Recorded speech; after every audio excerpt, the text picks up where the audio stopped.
Kemudian Allah Subhanahu Wa Taala memberikan peringatan bahawasanya suatu hari nanti manusia ini akan mati dan manusia nanti akan dihidupkan oleh Allah Subhanahu Wa Taala di hari akhirat, dan Allah membongkarkan kesemua apa yang tersurat dan tersirat di dalam hati manusia.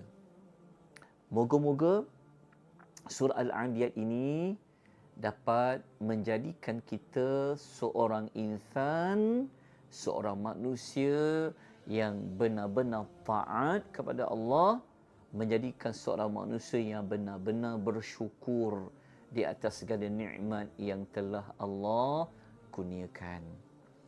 Semoga kita menjadi manusia yang menggunakan kembali apa sahaja rezeki adalah untuk melakukan kebaikan kepada orang lain.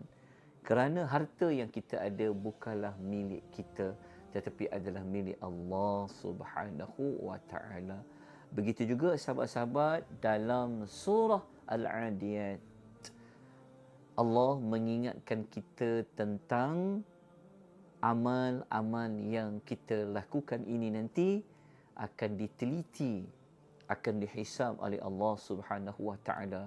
Semoga apa yang kita lakukan, sama ada melalui perkataan kita, sama ada melalui perbuatan kita, harta yang kita miliki, biarlah ia benar-benar membawa kita kepada mendapat redha Allah Subhanahu Wa Taala. Jadilah seorang yang mensyukuri akan nikmat Tuhan dengan memuji-muji Allah, menyandarkan semua nikmat itu kepada Allah Subhanahu Wa Taala, dan yang paling penting